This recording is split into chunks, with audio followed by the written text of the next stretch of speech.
Vote কেন্দ্রে সাংবাদিকদের ঢোকার ক্ষেত্রে বারবারই বাধা দেওয়া হচ্ছে, কারণ বারবারই বলা হয় যে ক্যামেরা দেখলেই নাকি ভোটের প্রক্রিয়াতে বাধা তৈরি করা হয়। আমি এখন যে কেন্দ্রে আছি সেখানে ব্যালটে ভোট হবে।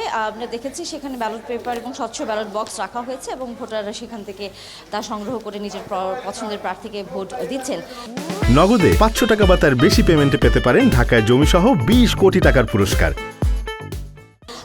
তাই এই কেন্দ্রের কথা আমি বলতেই পারি যে এটি ব্যালটে ভোট হচ্ছে। আর ভোটার উপস্থিতির ক্ষেত্রে আসলে অপেক্ষাটা আরও করতে হবে, কারণ হচ্ছে মাত্রই তো ভোট শুরু হলো।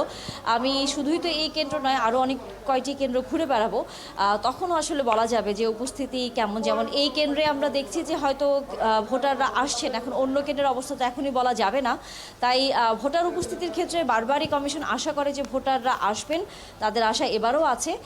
পুরো নির্বাচনের প্রক্রিয়াটি আসলে শেষ হলে পরে বোঝা যাবে যে ভোটার উপস্থিতি কেমন। তবে যে বিষয়টি আসলে তখন ফারহানা বলছিলাম যে ভোট কেন্দ্রে সাংবাদিকদের ঢোকার ক্ষেত্রে বারবারই বাধা দেওয়া হচ্ছে, সেই কেন্দ্র না বুথ কোথায় সাংবাদিকরা নির্বাচনের সংবাদ সংগ্রহ করবেন সেই তথ্যটি পুরোপুরি প্রশাসনের কাছে পরিষ্কার না হওয়া এবং হয়তোবা ইচ্ছাকৃতভাবে তাদেরকে ভুল তথ্য দেয়া, যার কারণে হয়তো আপনি লক্ষ্য করছেন আমি কিন্তু কেন্দ্রের ভেতরে না, কেন্দ্রের বাইরে দাঁড়িয়ে আছি।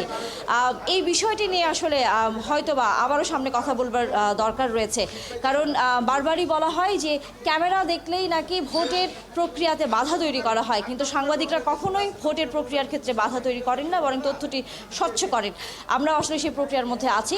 এই কেন্দ্রে আমি কিছুক্ষণ আগে আসলে পুরোপুরি ঢুকতে পারিনি, আমাকে বাধা দেওয়া হয়েছে। আমাকে বারবার বলা হচ্ছে কেন্দ্রের ভেতরের কোনো ছবি নেওয়া যাবে না, আমাকে মাঠ থেকে সংবাদ সংগ্রহ করতে হবে। তাহলে আসলে সাংবাদিকদের না আসাই বোধহয় ভালো। আমি এখন হয়তো কিছুক্ষণের মধ্যে অন্য কেন্দ্রে যাব, সেখানকার অবস্থা নিশ্চয়ই জানাবো। সেখান থেকে, কারণ তানিয়া আপনি